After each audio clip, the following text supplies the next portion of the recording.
آج ہم بیان کریں گے پارہ ہے دوسرا، سورہ مبارکہ ہے سورہ بقرہ، اور آیت نمبر ہے 155 to 157۔ اعوذ باللہ من الشیطان الرجیم، بسم اللہ الرحمن الرحیم۔ وَلَنَبْلُوَنَّكُمْ بِشَيْءٍ مِّنَ الْخَوْفِ وَالْجُوعِ وَنَقْصٍ مِّنَ الْأَمْوَالِ وَالْأَنفُسِ وَالثَّمَرَاتِ وَبَشِّرِ الصَّابِرِينَ الَّذِينَ إِذَا أَصَابَتْهُمْ مُصِیبَةٌ قَالُوا إِنَّا لِلَّهِ وَإِنَّا إِلَيْهِ رَاجِعُونَ أُولَٰئِکَ عَلَیہم صَلَوَاتٌ مِّن رَّبِّہِمْ وَرَحْمَةٌ وَأُولَٰئِکَ هُمُ الْمُہْتَدُونَ۔ صدق اللہ العظیم۔ ترجمہ پیش خدمت ہے۔ شروع اللہ کے نام سے۔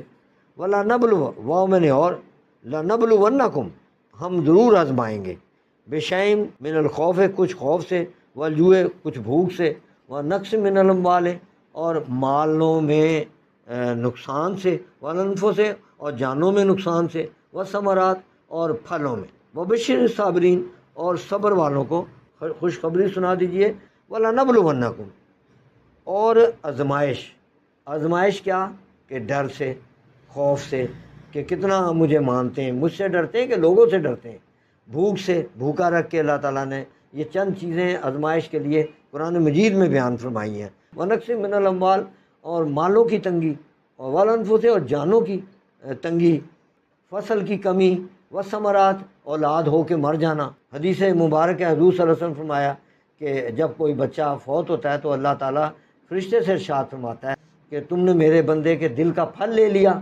اس پر اس نے کیا کہا؟ تو فرشتہ کہتا ہے، اس نے کہا انا للہ و انا الیہ راجعون۔ تو اللہ ارشاد فرماتا ہے اس کے لیے جنت میں مکان بناؤ، اس کا نام بیت الحمد رکھو۔ حدیث شریف میں ویسے بھی ہے کہ مصیبت کے وقت انا للہ و انا الیہ راجعون پڑھنا رحمت الہی کا سبب ہوتا ہے۔ یہ بھی حدیث ہے کہ مومن کی تکلیف کو اللہ تعالیٰ کفارہ گناہ بنا دیتا ہے۔ تو یہ وَنَقْصٍ مِّنَ الْأَمْوَالِ، یعنی ان چیزوں سے اللہ آزمائے گا، یہ تمہاری آزمائش ہے۔ پہلے اعلان کر رہا ہے یہ جو چیزیں ہیں ہم نے تمہاری آزمائش کے لیے رکھی۔ وَلَنَبْلُوَنَّکُمْ، اور ہم تمہیں ضرور آزمائیں گے، یعنی بغیر آزمائے تو کچھ دیتا ہی نہیں نا۔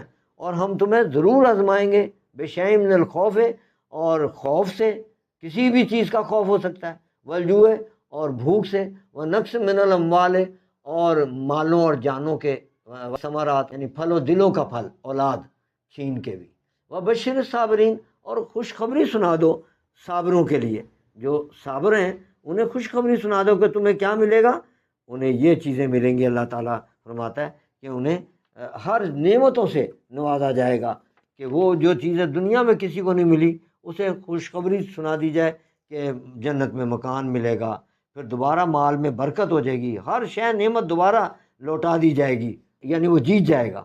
الذین اذا اصابتہم مصیبۃ، الذین، اور وہ لوگ جو اذا میں نے جب، اصابتہم انہیں پہنچے کوئی مصیبت، کوئی مصیبت پہنچتی ہے، ان کی نشانی یہ ہے قالوا انا للہ و انا الیہ راجعون، تو وہ اپنی زبان سے یہی کہتے ہیں ہم اللہ کے مال ہیں اور ہم کو اسی کی طرف پھرنا ہے۔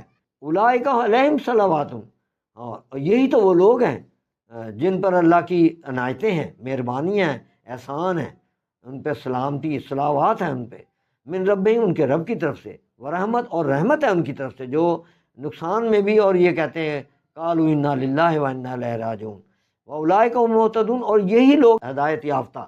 یعنی حضور صلی اللہ علیہ وسلم کا بھی طریقہ کار یہی رہا ہے، جب کوئی مصیبت آتی تھی تو حضور نبی کریم صلی اللہ علیہ وآلہ وسلم نماز نیت کر لیتے اور مصیبت دفع ہو جاتی تھی۔